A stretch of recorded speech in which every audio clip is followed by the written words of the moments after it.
Selamat siang dan salam sejahtera bagi kita semua. Yang terhormat Bapak Anggota DPRD Kota Bengkulu, Bapak Kusmito Gunawan SHMH, dan Ibu Anggota DPRD Kota Bengkulu, Ibu Vina Leni Anggraini SE. Yang kami hormati Ketua HMI Cabang Bengkulu serta jajarannya, serta Bapak Ibu peserta reses DPRD Kota Bengkulu yang kami muliakan. Untuk membuka acara ini, marilah kita bersama-sama membacakan lafaz basmalah.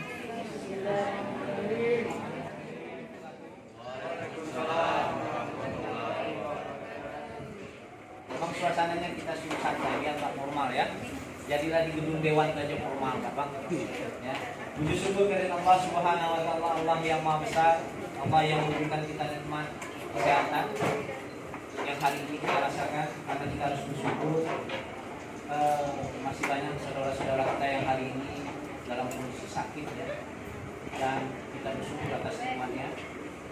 Salam salawat kita kepada Nabi besar kita, kekasih Allah Muhammad SAW, yang mana telah memberikan kebaikan hari ini yang kita rasakan dari alam yang penuh dengan kegelapan jahiliyah, dan hari ini kita bisa menikmati. Kita bersyukur Ibu Lady ya. Jadi Vina Lady itu dari PKB, tadi sesi pertama dia sudah hadir, sesi kedua ini diberikan ke saya, jadi berdua ini ya. Kemudian kami juga mengundang dalam forum ini ada dua pengundang, satu mengundang itu saya ya. Nah, saya ini mengundang dari adik-adik organisasi ya Himpunan Mahasiswa Islam, ini ketua umumnya ya, ketua umumnya Budiman, Ketua Umum HMI Cabang Bengkulu ya, berdiri sedikit Bang. Nah, ini kader ya. Ya, kemudian dia didampingi oleh Mbak Dewi Meilindo ya. Dia adalah Ketua Bidang Pemberdayaan Umat HMI Cabang Bengkulu. Nah, sesinya ini sesi kedua. Sesi pertama tadi juga Himpunan Mahasiswa Islam, kemudian dari DPD PAN Kota Bengkulu, kemudian juga ada DPD PKB ya, DPC PKB, kemudian beberapa yang jaringan-jaringan kita bangun. Tadi ada juga jaringan dari kelompok pasar ya, dari ada. Kemudian yang terhormat juga saudara-saudara saya ya dari DPD PAN, ya, Bang Geum dan kawan-kawan. Terima kasih atas kehadirannya. Perlu saya sampaikan, kami di dalam reses ini satu sebenarnya seperti bahasanya itu melaporkan apa yang sudah kami lakukan. Tetapi di dalam perjalanan ini saya mengatakan coba kita balik, apa-apa nanti yang akan disampaikan itu berkenaan dengan tidak hanya soal infrastruktur. Saya sebenarnya berpikir bahwa ini ada tantangan yang terbesar ya. Tadi juga teman-teman dari MI bilang nanti kita itu akan ada masa, kalau bahasa saya itu karena waktu dia tidak bisa lagi berkarya ya. Mungkin karena secara fisik, artinya generasi itu saya selalu akan mengatakan ada ya, orang akan ada pada masanya dan juga akan hilang pada masanya, tidak bisa dielak, itu sudah takdir. Oleh karenanya saya lebih mendorong bagaimana misalnya ada program-program yang mempersiapkan untuk teman-teman yang masih muda, teman-teman yang masih banyak kesempatan, adik-adik yang masih banyak kesempatan ya. Satu, itu soal peluang kerja ya. Kemarin tadi juga saya sampaikan APBD Kota Bengkulu itu hampir 53% diserapnya untuk belanja pegawai, dan saya memastikan 5-10 tahun ke depan tidak mungkin penerimaan PNS di Kota Bengkulu. Kenapa? PNS-nya sudah banyak sekali. Satu, peluang kita untuk menjadi ASN itu berkurang. Kemudian yang kedua, soal Kota Bengkulu ini sebenarnya untuk apa ya? Dunia kerja itu dalam tahap kota membangun, bukan kota maju. Kalau kota maju itu misalnya berdiri industri, kemudian industri itu pasti membutuhkan dalam setiap tahun yang tenaga kerja. Tapi kita, ya kan, Kemudian di kota Bengkulu ini harus kita katakan ibu kota provinsi Bengkulu, tetapi memang kita ada keterbatasan. Ya, kita ada keterbatasan. Nah, keterbatasan itulah nanti yang akan kita diskusikan. Nah, berkenaan dengan menjadi tugas 3 fungsi DPR itu kita tetap akan maksimal, kami Dewan ini sama Mbak Lady terutama fungsi pengawasan, kemudian membuat peraturan perundang-undangan, kemudian menganggarkan. Nah, inilah yang membedakan sama eksekutif. Eksekutif itu dia ada ketiga fungsi itu ditambah 1 fungsi melakukan sesuatu. Jadi inilah yang menjadi kesabaran kalau saya melihat ya. Jadi Bapak Ibu sekalian, kalau ada anggota dewan yang dulu dia tidak kaya raya, baik dewan kota, provinsi, kabupaten, kemudian dia melejit, itu tidak mungkin. Dari mana dia dapatnya? Nah, artinya apa? Ini yang menjadi ruang kita berusaha untuk dunia kerja ini kita harus kembangkan, ya kan? Dunia kerja ini kita harus kembangkan. Kemudian peran-peran apa? Saya kemarin bilang, tadi saya bilang sama adik-adik, percayalah, tamat kuliah itu waktu tunggu 2 tahun. Setelah 2 tahun, pasti saya katakan kita akan berpikir dengan nasib kita masing-masing. Sudah menjadi takdir. Nah, nanti jeda ya, yang saya teliti itu jeda 5-10 tahun ke depan baru nanti berkomunikasi lagi setelah pekerjaannya sudah ditentukan apa. Ya. Sama di forum ini menurut saya ruang sebenarnya pekerjaan kita ini kemana dan apa, dan kita harus siapkan. Masalah dunia kerja tadi saya bilang, kalau seandainya semua berharap menjadi ASN, saya meragukan kita akan tetap pernah. Tapi kalau kita mau langsung coba-coba terjun ke dunia usaha, ini jadi pertanyaan, ilmu kita di mana? Itu soal sampah misalnya, bisa nggak kotak dikirimkan? Itu sudah saya mau coba. Yang hari ini kita berbeda. Nah, kenapa tidak perlu harus narasumber?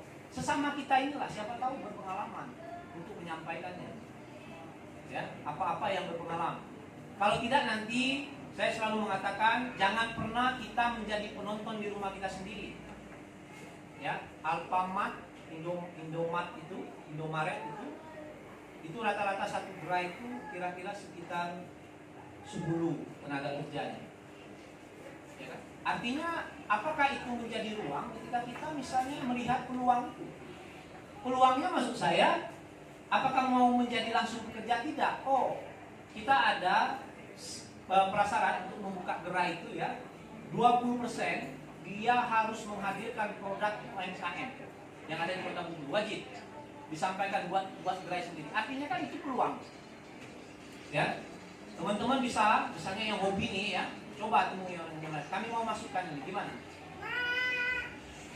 Teman-teman karena bergerak, ya aktivis perempuan, memikirkan rakyat dan lain sebagainya, ya tentu mungkin tidak punya, tapi kan punya saudaranya, ya, atau punya kerabat, atau kalau kita pergi ke mana, ke penurunan itu banyak sekali produk UMKM.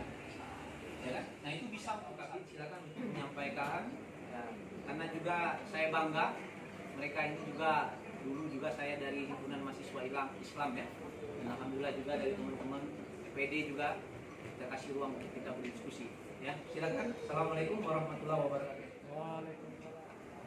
Alhamdulillahirabbil alamin. Assalatu wassalamu ala asyrofil anbiya'i wal mursalin wa ala alihi wa sahbihi ajmain.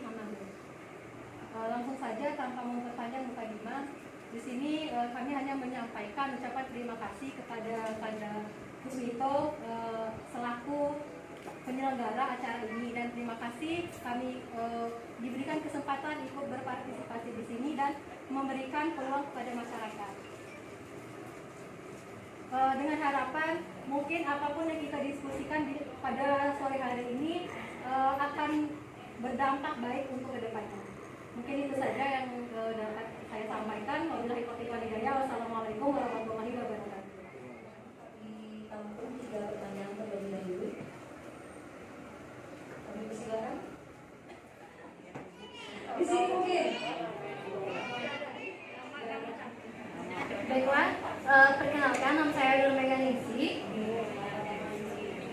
Saya dari mahasiswi Institut Agama Islam Negeri Bengkulu yang dari pembicara tadi saya menangkap bahwasanya dalam kinerja Dewan Perwakilan Rakyat itu tidak hanya mengurus tentang hal-hal yang seperti infrastruktur. Nah, ada baiknya untuk terjun ke ranah-ranah seperti masyarakat atau masyarakat terkecil. Nah, pertanyaan saya, bukankah setiap bidang itu sudah ada fungsinya tersendiri? Nah, untuk turun ke masyarakat, apa itu melalui peran mahasiswa? Kalaupun peran mahasiswa, saya kritik dalam bidang apa kan yang bisa mahasiswa kerjasama kepada DPR. Itulah saja yang bisa saya tanyakan. Bila taufiq wal hidayah. Wassalamualaikum warahmatullahi wabarakatuh. Assalamualaikum warahmatullahi wabarakatuh. Waalaikumsalam. Saya ini dari Kelurahan Lebak. Ya. Nah, ini balik lagi ke masalah sampah Pak. Oke. Itu kan kalau yang di depan kami itu emang ada anggota sampah di sana Pak. Di daerah Suler. Tapi kebanyakan yang membuang sampah di sana dari kelurahan lain. Jadi sampah itu menumpuk sampai udah masuk ke ganggang tempat kami itu Pak baunya. Itu kan bisa menimbulkan penyakit juga. Nah, apalagi sekarang kadang udah seminggu mobilnya datang tengah malam gitu Pak, besok udah penuh lagi sama orang yang buang di sana. Itu juga masalah dari RT-nya sih Pak. Baik. Nanti minta tolong dikonkretkan tempat. Nanti kita langsung telepon ini ya, kebersihan ya. Nah, saya bicara dulu secara umum. Kemarin itu pernah terjadi di stadion. Di stadion itu ada tempat pembuangan sampah. Dan itu memang rekodnya yang membuang sampah itu di luar dari kelurahan Sawarebar dan Sawarebar Baru. Ya. Nah, pada saat itu ketua RT beserta dengan masyarakat itu membuat regulasi internal, ya, bahwa yang boleh buang itu adalah warga setempat, karena berpikirnya memang di situ warga yang tunggu. Nah, oleh karenanya kita, ya, pemerintah kota hari ini satu itu memang menginisiasi setiap rumah nanti ya, sekarang disuruh ASN dulu mendirikan membuat box-box sampah ya. Kemudian yang kedua, berkenaan yang sampah yang ada sekarang itu memang menjadi problem kita bersama ya. Kalau nanti di setiap tempat dipasang box-box ya, pembuangan sampah, saya harus jujur katakan ada juga kekeliruan kita warga. Apa itu? Kalau membuangnya itu tidak di dalam benar. Ya, cara membuangnya kalau ada CCTV itu seperti yang ditangkap sekarang itu lihat di motor gelap. Jadilah maksudnya ketakutan, melempar itu pelan, nah jatuhlah dia di pinggiran itu biasanya. Kemudian kami juga sudah meminta kepada pemerintah kota untuk soal pengadaan itu, kalau nggak salah sudah ya. Cuman memang ada problem boxnya di mana. Karena di beberapa tempat itu ketika mau dipasang tempat sampah box itu warga nggak mau. Kita juga nggak bisa maksa, ya. Atau di lapangan tenis, di sini lapangan tenis yang mau masuk ke mana, Lembui, ya kan? Itu ya kolam renang itu, kolam renang lapangan tenis ya. Yang di jalan ke depan dikit itu selalu kita minta tidak usah pasang karena orang terlalu banyak. Hanya saja selalu masyarakat buang di situ, ya kan? Nah akhirnya kita ketemui RT, itulah ada yang dipagar kan, ada yang sebagian dipagar. Nah ini sebenarnya hujan ya. Nanti kita telepon ya. Kebun Beler ya. Nanti tolong dicatat nomor ininya, telepon. Nanti kita Kebun Beler. Itu yang soal sampah ya. Dan ini terus saya mengatakan tidak dalam setahun 2 tahun ini. Ya, seperti tadi saya jelaskan soal sampah laut. Ketika kita misalnya, saya kan agak curiga nih, kenapa setiap bulan Polres mengut sampah? Apakah warga kota ini sebegitunya membuang sampah ke pantai? Ternyata setelah saya turun ya, saya ajak keliling, ternyata kayak gini. Menuju pantai kita itu kan ada sin-sin kecil tuh. Nah, ada sin-sin. Peran tadi mahasiswa, bagaimana caranya? Saya sepakat. Mahasiswa tetap dalam terahnya. Ketika ada yang benar, ketika ada yang salah sebutkan, tidak apa-apa. Tapi ketika ada masukan itu juga disampaikan. Misal ya, nanti adik-adik mahasiswa ini yang suka jogging atau yang suka ini keliling. Oh, di kelurahan itu kayaknya sampahnya. Anda foto kirim ke saya. Ya, seperti 2 hari kemarin, mohon maaf, kami sudah lakukan pemanggilan Satpol PP Dinas Kebersihan, ternyata belum ada gerakan soal di samping Tris Lama, Masjid Tris Lama, Jalan Mahoni. Kemudian di atasnya itu ada jual pindang itu. Nah, di tengah itu ada yang jual barang bekas. Ada jual barang bekas. Ketika saya lewat, barang bekasnya sudah di depan jalan. Nah, ini kan sederhana kalau kami dari Dewan itu menanyakan satu, apakah itu termasuk wilayah industri? Apakah itu termasuk wilayah jasa? Ternyata tidak. Artinya kalau di Jalan Mahoni itu dia tidak boleh ada orang buat pabrik, itu nggak boleh, atau orang menampung ya, itu nggak boleh. Satu, dia sudah penuh. Yang kedua, soal kebersihan, ya jelas sekali bersihnya tidak. Yang ketiga, soal izin. Saya kirim kepada Pak Wali Kota bilang langsung ketemu Wali, dan pada saat itu Satpol PP langsung turun. Tapi saya bilang, nah ini selalu ya, mungkin pendekatan kita itu beda. Saya bilang diajak ngobrol dulu, dihindari, maksudnya kayak gini loh, walaupun mereka salah, misalnya turun satu langsung diangkut tuh, saya tidak sepakat. Diajak ngobrol dulu, ya, kasih kesadaran mereka untuk bebenah dulu. Ketika tidak, lakukan. Nah, kira-kira ini yang menjadi peran mahasiswa. Misalnya saya tidak apa-apa, ya, kalau sekarang misalnya ada host nyinyir si Bang Beni itu, tidak apa-apa, itu fungsi kita. Tapi kalau ada yang benar, ya tetap harus ditampilkan, saya juga sepakat. Jadi menjadi ada keseimbangan ya. Jadi itu ya salah satu perannya. Kemudian tadi sudah ya yang sampai ya. Kemudian peran juga ya, saya Nur Mega ya, saya langsung saja. Perannya apa? Satu, Ibu Dila, kita ada program sosialisasi Raperda. Menurut saya teman-teman mahasiswa ini, teman-teman aktivis, teman-teman di luar ya, itu juga harus diajak. Ya, misal contoh ya, Raperda tentang ini, mohon maaf Anissa, kawasan bebas rokok. Di mana boleh merokok, di mana tidak.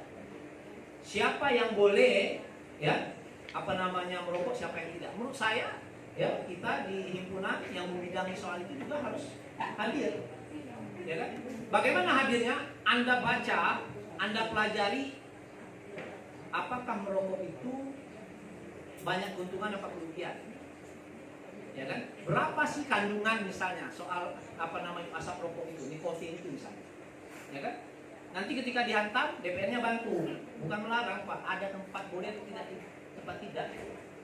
Ya kan? Kalau di sekolah, di angkot yang tidak boleh ya, di mall itu tidak boleh.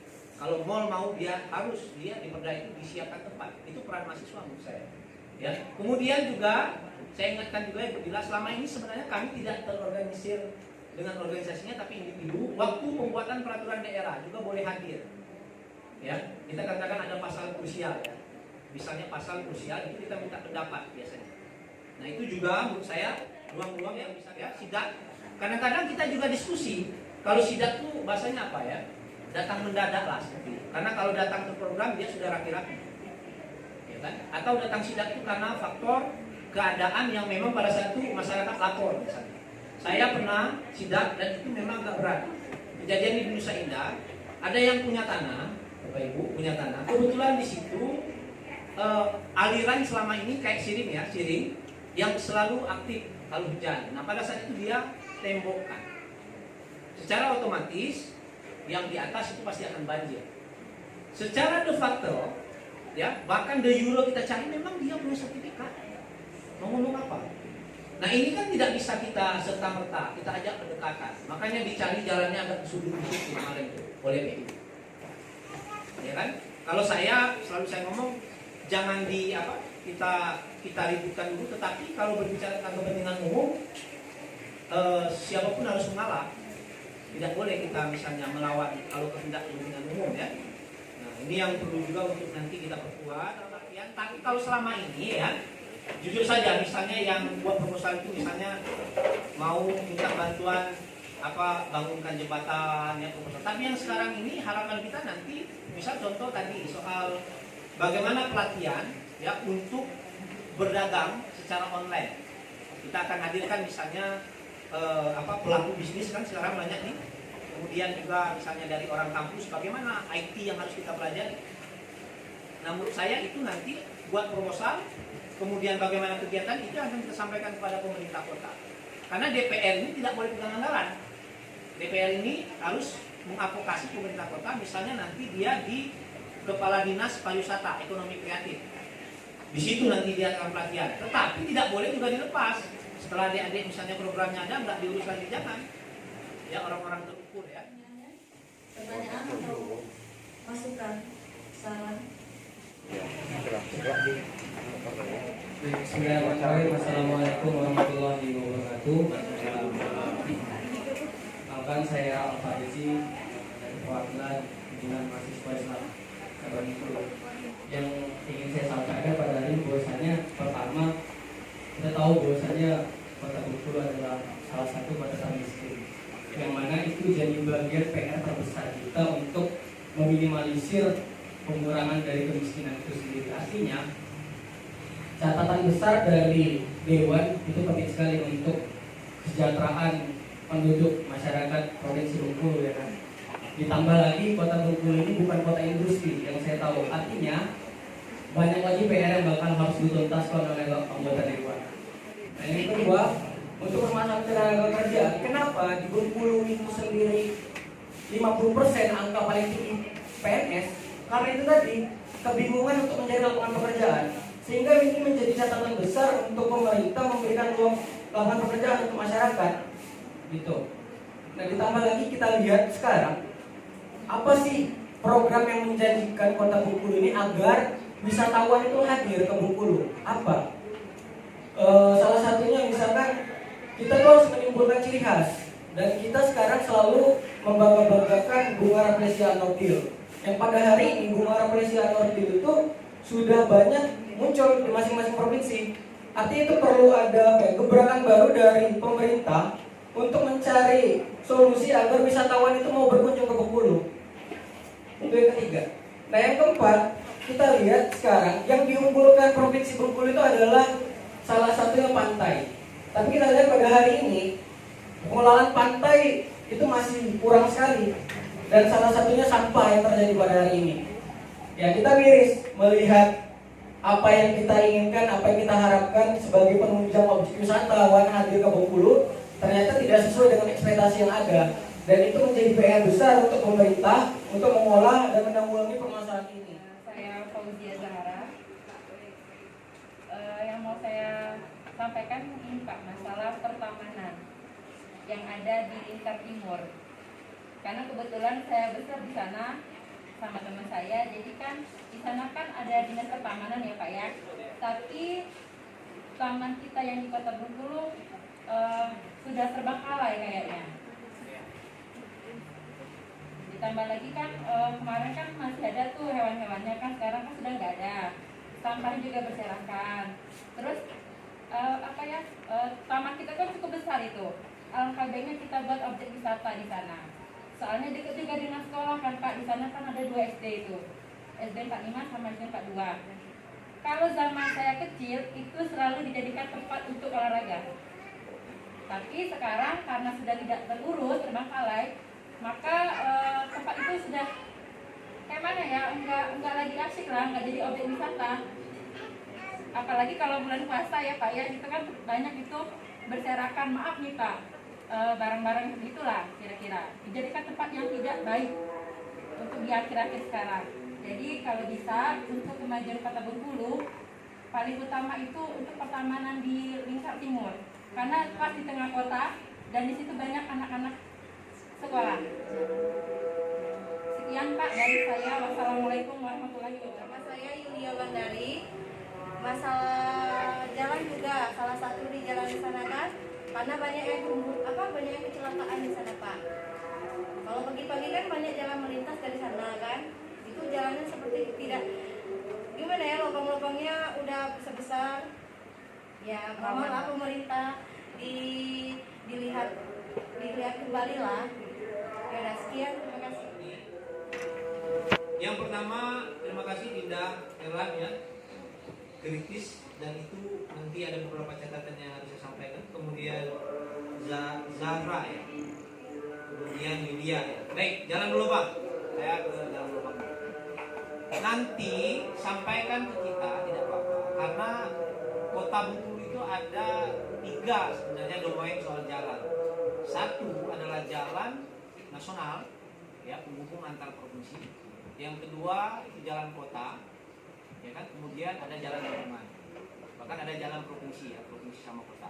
Nah itu saya pernah dulu waktu periode pertama mau menimbun jalan, meminta PU menimbun jalan Zulbahrum yang Zulbahrum apa ini ya, yang di Bentiring, siapa ada Bentiring, yang jembatan yang belum rusak itu, Samsul Bahrun apa gitu ya, itu ya.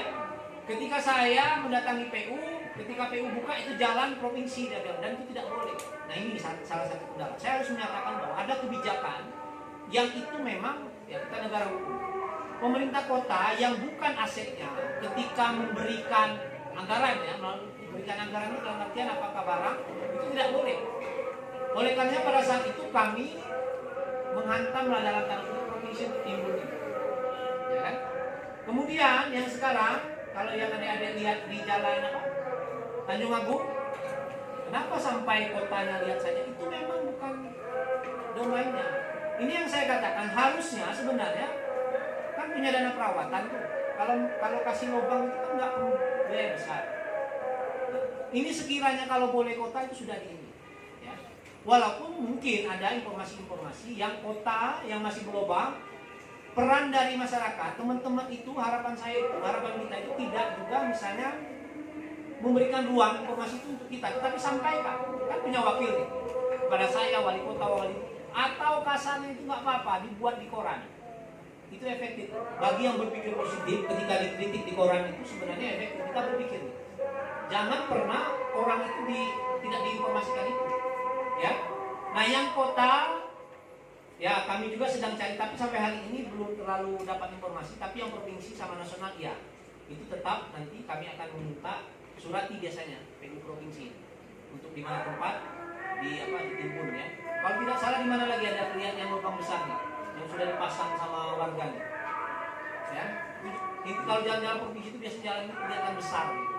Ya, tapi kalau jalan-jalan lingkungan insya Allah sekarang itu sudah bagus, ya. Tinggal lagi kalaupun ada yang lubang.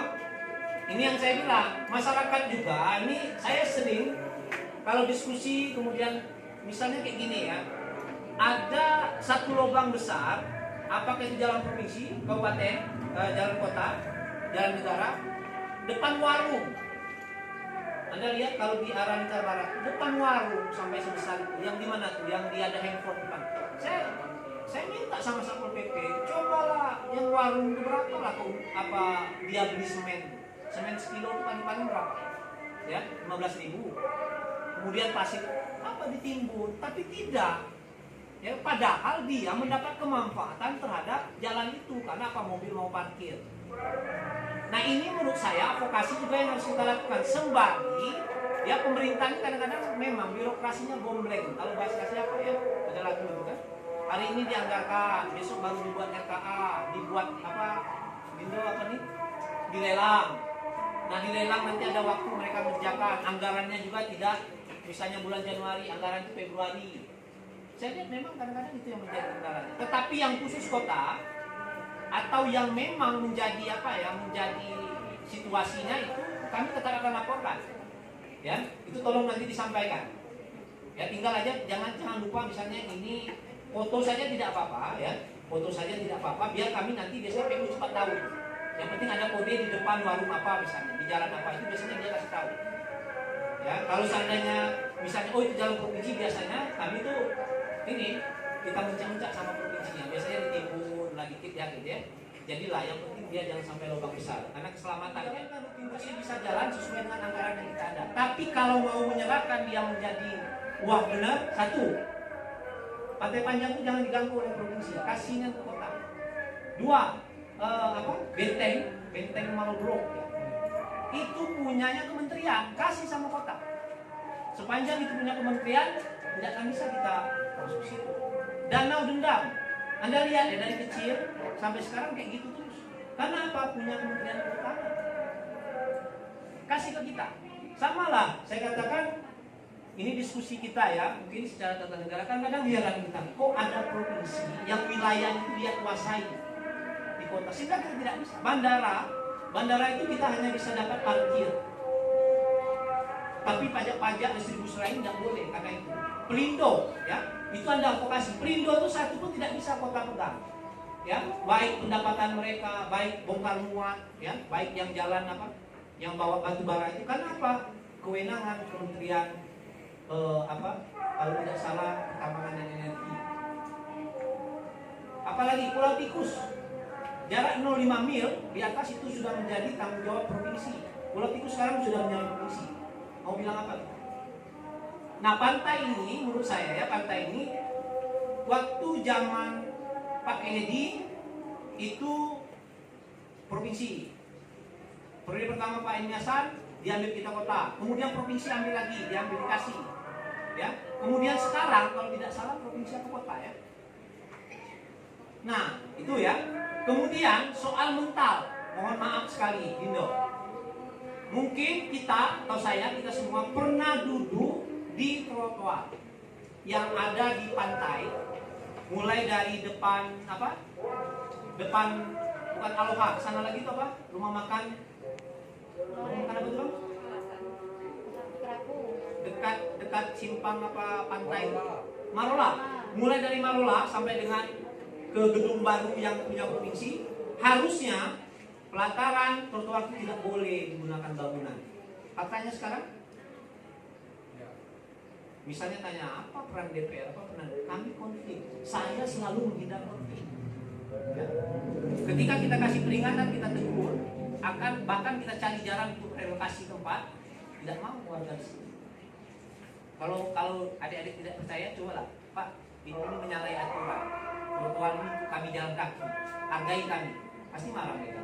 Nah, konflik yang seperti itu yang saya bilang bahwa kalau kepentingan yang lebih besar ketimbang terjadi ya. Nah, inilah menurut saya penataan yang memang kita akan ada banyak kendala. Tetapi pertanyaan besarnya, apakah bisa sepanjang satu Kota Bengkulu ya, kalau saya kritisi itu, sepanjang kita tidak cepat mempensiunkan ASN banyak itu, kita masih di angka 55% dana kita untuk belanja pegawai. Dan itu tidak mungkin penerimaan PNS. 55% itu bisa saja misalnya kita asumsikan 550 miliar. Jadi yang bisa dibangun ya 1,2 triliun itu hanya dibangun 300 miliar. Itulah berbagi OPD yang ada. Terus yang kedua soal bantuan pusat dan provinsi. Saya tidak tahu. Kalau bagi saya perbedaan politik antara wali kota ke gubernur, bupati ke gubernur itu sebenarnya persoalan ini saja. Tapi memberikan bantuan harus. Kalau ada kesempatan saya misalnya berdiskusi sama provinsi, saya akan katakan apa nggak malu juga provinsi. Kota udah malu nih. Kenapa? Kalau orang datang ke kota Bengkulu, ke provinsi Bengkulu, belum dia lihat Menteng, belum dia lihat Kaul, tapi dia akan lihat kota Bengkulu. Ya kan? Nah, artinya ini menjadi ruang yang menurut saya juga, bagaimana kajian teman-teman himpunan, coba membedah APBD kota. Sehingga nanti dewan-dewan itu malu, dewan nggak pernah baca APBD ya, di sini loh ruang besar. Kemudian yang kedua, bisa tidak di daerah lain peluangnya, dendam itu kita pegang. Kalau dendam itu dipegang, ya, danau dendam maksudnya ya, dendam itu kita pegang, kita olah, ya. Kita tempat wisata yang dibilang tadi, kita bisa misalnya tempat kuliner, di situ tempat parkir. Menurut saya fungsi pendapatan dari PAD parkir, ya, kemudian pajak distribusi dan lainnya mungkin akan dapat. Ya, indikator kalau PAD itu banyak dapat, banyak juga bisa menang, paling besar penduduknya. Jadi indikator sensus penduduk melihat kemiskinan itu dilihat dari jumlah penduduk. Semakin kecil jumlah penduduk, walaupun barometernya miskinnya sama kota yang besar, tapi dianggap itu lebih besar karena penduduknya banyak. Dan ini adalah tantangan buat kita. Dan saya dalam catatan, kalau saya sering hearing sama dinas sosial itu ada bantuan PKH ya. Masyarakat program keluarga harapan. Mohon maaf Bapak Ibu sekalian, ada yang sudah sampai 5-6 tahun memegang predikat miskin. Artinya apa? Menurut saya ini juga warga dibangun, cukup aja setahun bisa. Ya kan? Kenapa kan nggak dapat mungkin ya? Karena ini terus, karena nggak mau. Jadi kecenderungannya itu, jadi itu sudah dapat nih. Ya ini juga menurut saya ya, ruang-ruang yang tadi saya bilang bahwa kita harus juga membangun masyarakat itu, ayo maju bersama. Kalau hanya mengandalkan pemerintah, saya menjadi pesimis. Ya, termasuk juga nanti kepala daerah ya, kita tidak tahu ya apa takdir yang ada di ruangan ini Anda ya menjadi kepala daerah. Kalau mau sedar urus APBD yang ada itu selesai, sudah duduk manis saja. Tapi kalau mau mengupgrade ya itu tetap harus dilakukan ya. Kemudian taman ya. Taman remaja, kemarin juga taman remaja ya. Taman remaja kemarin dipegang oleh provinsi. Terus hewan-hewannya dikuasai oleh, ini maksud saya mau ngasih tahu sebenarnya ini loh isi perut negara ini. Hewan-hewannya dikuasai oleh apa ini yang dekat pantai ini kantornya nih? Hah? KSDA. Ya kan? Hewan-hewannya itu dikuasai oleh mereka karena harus izin misalnya apa tuh yang kemarin yang semua dibawa ke Surabaya itu. Nggak bisa kita yang kelola. Terus yang kedua, ada beberapa destinasi ini tidak berani kita menyerahkan kepada pihak ketiga. Betul tadi ya, kalau yang itu disampaikan diserahkan kepada pihak ketiga. Kalau pihak ketiga ini sebenarnya perusahaan ya, dia akan buat dengan rapi, dia akan bangun biasanya sampai 20, 30, 40 tahun perjanjiannya kan, kayak gitu. Dan itu pasti akan ada efeknya. Nah tenaga kerja betul. Kota Bengkulu bukan kota industri. Jadi kalau melihat bahwa di mana lapangan pekerjaan terbuka, salah satunya kota industri. Karena apa? Satu pabrik aja bisa merekrut misalnya 2.000, 1.000 ya tenaga kerja. Kita tidak, betul. Jadi harapan saya jangan pernah bermimpi untuk mendapat pekerjaan kalau 2 tahun Anda tidak dapat pekerjaan di kota Bengkulu. Cabutlah. Saya tamat nih ya, tamat kuliah ya, targetnya 2 tahun. Silakan Anda lamar anak ini, tapi ketika tidak Anda lihat di titik sudah terbang, ya bang. Karena kalau tidak memang Anda paksawin terus ya, tidak akan bisa. Ya. Nah ini menjadi penting. Indomaret, saya sudah jelaskan dari Indomaret di forum ini belum ya? Indomaret itu ada gerainya 75. 80, 75, 72 yang sudah masukkan tapi hanya dapat izin 22. Kalau kita asumsikan 72 itu rata-rata satu gerai itu 10 orang, berarti ada 72, 720 tenaga kerja. Pertanyaannya apa fungsi pemerintah? Kami akan mengatakan jangan pernah kasih izin kalau tidak. Kita break ini dulu, azan dulu ya. Oke ya, sebentar. Karena udah masuk ini. Kemudian juga soal tadi, sebatas mana tadi? Maret ya. Nah ini ada menyangkut soal UMKM. Ada 50 yang dipending dan kita sepakat yang tidak ada izin untuk ditutup dulu. Karena apa? Ada satu prasyarat harus menghadirkan 20% produk UMKM. Itu tadi pertanyaan si ini tadi. Wajib di situ. Indomaret itu ya, Alfamart itu harus buat satu loker ya. Diasumsikan 20% produk UMKM setempat ya dari produk mereka. Dan itu harus dikasih tahu bahwa yang dijual sini produk UMKM Kota Bengkulu dan harus perjanjian ya sama koperasi kelompok kerja. Nah itu sekarang menggantung salah satu itu. Nah ini yang dibilang Dinda tadi untuk melindungi ya produk UMKM kita. Nah harapan kita juga memang teman-teman tadi hati-hati dengan tidak mengikuti kondisi kekinian soal medsos, soal bagaimana jualannya, jualan online ya. Hati-hati karena sepertinya besok saya memprediksi kalau orang mau beli baju ya, mau beli alat-alat rumah tangga, sepertinya orang tidak lagi mau ke tempat. Karena cukup aja di foto dia speknya itu antar ke rumah. Ya kan? Nah beda kalau soal misalnya makanan, kuliner, karena orang ada unsur wisata. Ya, wisata misalnya duduk ngobrol. Tapi yang ala-ala seperti itu, termasuk nanti pakaian-pakaian kita ini mungkin. Nah ini harus harus dipelajari dan itu adalah ruang ketika teman-teman mahasiswa atau yang hobi dengan IT itu memberikan masukan, memberikan ilmu kepada ini. Ada yang dari Rijang Lebong? Curug? Ada? Coba dicek, ada satu penjual. Saya juga dapat informasi juga, perempuan dia bilang, dia jual itu dengan live ya, pakai ini apa? Langsung ngomong gitu. Berapa maunya ini? Ya kurangkan dikit sudah. Diminta di mana alamatnya? Nanti kurirnya itu. Bahkan sekarang sistem COD ya. COD ini apa? Cash on delivery. Ya, bayar sampai barang bayar di tempat. Bayangkan enaknya, ya kan? Kadang-kadang saya ketemu orang catat nomor saya atau ini ya gedung ya sama kabit disampaikan nanti kirim, nggak apa-apa. Nanti reportnya biasanya kita sampaikan. Ya, misal contoh itu ada dinas kebakaran, bukan hanya ngurus kebakaran itu bukan hanya ngurus apa api, tidak. Ada ular masuk ke rumah, gawe kebakaran sekarang itu. Ada tawon depan rumah, dia ngurusnya tuh. Sudah tuh ada apa lagi? Misalnya binatang yang terjepit di mana di selokan, atau ada kucing yang masuk ke sumur, itu coba lihat. Hebat juga saya bilang. Karena dia berpikir, Pak, kalau misalnya mau urusan kebakaran ini, kami kadang-kadang kalau nggak kebakaran nggak kerja deh. Ya kan? Nah ini juga mesti harus menurut saya juga rajin-rajin, tidak apa-apa. Ya, media, kita punya media. Saya suka dikritik, ya, suka dikritik, apalagi kritiknya itu plus dengan solusi. Wah, senang sekali kita. Ya, kemudian nanti kita lihat karakter mengkritik itu lihat. Misalnya dari 10 kritikan masalah galau, ya, kadang-kadang kita muncul juga ya untuk menyampaikan klarifikasi. Tapi kalau misalnya oh ini yang benar, ya kan? Saya 1-2 hari ini ikutan debat gitu ya, debat yang dimotori teman-teman, nggak apa-apa saya bilang.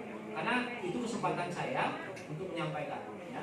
Kemudian saya merasa kalian harus bangga ya, terutama yang ini ya, yang lahir di himpunan. Percayalah, ya itu pasti ada kemanfaatannya di bidang manapun. Ya. Saya rasa itu ya, cukup ya, karena sudah masuk ya. Saya langsung tutup ya. Kalau masih ada yang mau disampaikan tidak apa-apa, tulis ya. Kesempatan sekarang tidak apa-apa disampaikan pada yang terhormat ini ya. Bang Kusmito, Pak Kusmito ya, tangan-tangan aja. Kalau bisa ada handphonenya, biar saya ini nanti disampaikan. Kemudian juga bisa foto apa-apa yang terjadi di lapang itu sampaikan ke saya. Ya, nanti saya akan respon ya. Nanti biasanya dijawab, ini bisa, ini tidak, ini bisa, ini tidak. Ya. Jadi itu yang bisa saya sampaikan. Saya tadi kebetulan tadi Mbak Reni bilang nggak apa-apa istirahat dulu ya. Ini kita sampaikan untuk dalam rangka reses. Betul, reses ini sebenarnya tidak boleh ada ukuran. Aku rendah lajulah, dan itu kami akan menghimpunnya nanti, ya kan? Apa-apa yang reses pertama, yang kedua ini akan kami nanti biasanya bukukan dan diceritakan siapa yang bertanya. Kemudian itulah nanti ruang kami kontrol. Ya kita akan lihat nanti dikontrol dan itu harapan kita tidak apa-apa untuk dalam tanda kutip nyinyirin kita ya. Tanya macam mana ceritanya kemarin ya seperti nanti ini ya. Itu nanti ingin tahu. Tapi kalau enggak nanti dilaporkan, khawatir kita juga ada keterbatasan waktu ini ya. Kemudian saya mohon maaf juga, sengaja tidak memang cari tempat yang formal, ya. Itu pilihan saya di sini. Kenapa? Saya ingin memang biarlah kita biasa saja. Kalau formal itu ruangan gedung, misalnya kan, kami duduknya di depan, ada kepala dinas, misalnya ada, wah ini apa formal. Ini tidak, ya ini tidak. Kemudian juga saya menyampaikan pada adik-adik mahasiswa sama yang kemarin, kalau hari ini difasilitasi memang negara, bukan karena Kusmito Gunawan. Kita ada undang-undang, ya, difasilitasi, ada dana transportasi, kemudian ada dana ini, dan itu tidak mengurangi nilai kritisnya kawan-kawan. Saya tidak akan pernah melakukan itu, ya. Kabit, sampaikan kalau ada kritik, tidak ada masalah bagi saya, karena kita sudah terbiasa dan lahir di sini. Ya. Dan harapan saya seperti ini juga ada sinergi. Di mana kami harus juga berbuat. Kalau enggak nanti terlena terus. Ya, kita terlena terus. Kekurangan-kekurangan mohon maaf, misalnya soal pelayanan tempat keadaan hujan, tapi ini rahmat, hujan ya, biar yang enggak panas. Dan kalau ada kesalahan saya mohon maaf ya. Mewakili DPRD, mewakili saya dan semuanya. Lebih dan kurang saya mohon maaf. Bila taufik walhidayah. Assalamualaikum warahmatullahi wabarakatuh. Terima kasih. Pembacaan doa kepada saudara Elwa, kami persilakan untuk memimpin doa. Bismillahirrahmanirrahim. Alhamdulillahirabbil alamin hamdan syakiran hamdan amin.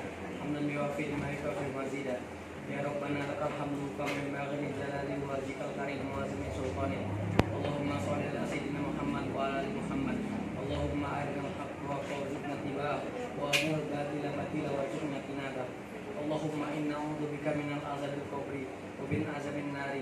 bil mahya wa mamati wa bil masjid dajjal. Allahumma la tuzigh qulubana ba'da idh hadaytana wa hab lana min ladunka rahmah innaka antal wahhab. Rabbana zalamna anfusana wa illam taghfir lana wa tarhamna lanakunanna minal khasirin. Subhana rabbika rabbil izzati amma yasifun wa salamun alal mursalin walhamdulillahi rabbil alamin. Kecamatan Ratu Agung dan Kecamatan Ratu Sampan tahun 2021. Hari ini, Senin tanggal 29 Maret 2001 telah selesai.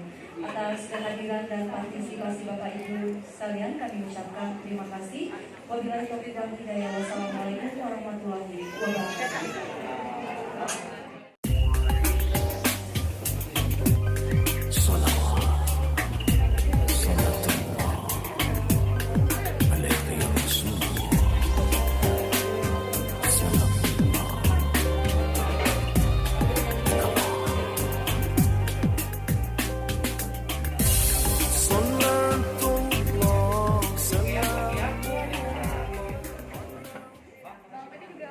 Ketika masyarakat warga tuh merasa tidak puas dengan kinerja pelayanan pemerintah ataupun juga DPR bisa menggugat dengan undang-undang konsumen. Itu saya sedikit garis bawahi seperti apa nanti jika terjadi hal seperti itu ya. Ya, tadi saya sebenarnya memberikan bahwa ruang kebebasan dari warga kota itu ada. Artinya hadirnya pemerintah, hadirnya DPR itu sebenarnya memberikan juga kebahagiaan, kedamaian. Tapi ketika itu tidak dipenuhi, ruangnya ada. Ya. Yang saya bilang tadi, misalnya ketika ada suatu kejadian yang itu memang luar biasa, boleh. Ya, kenapa tidak dilakukan class action? Saya katakan seperti itu karena kita tidak, pada dasarnya tidak anti kritik. Ya. Nah, tinggal lagi tadi soal misalnya jalan berlubang. Saya meminta kepada warga terutama tadi yang juga hadir untuk memastikan tidak apa-apa kirim, kita sekarang mau cepet nih, kirim foto ke kita mana ini, dan kita harus petakan cepat apakah itu menjadi jalan negara, jalan provinsi, jalan kabupaten kota. Ya, kenapa? Ya ini kadang-kadang kita dilematis juga kalau dia sudah menjadi misalnya jalan provinsi atau jalan negara, memang kita tidak boleh melakukan aktivitas di situ karena menyangkut soal aset ya. Tetapi menurut saya pemerintah juga tidak diam karena kita terintegritas ya. Nah ini juga menjadi bagian tadi soal gugatan, sebenarnya kita ini tidak anti kritik. Ya kita siap juga untuk artinya diingatkan ya karena kita juga manusia justru.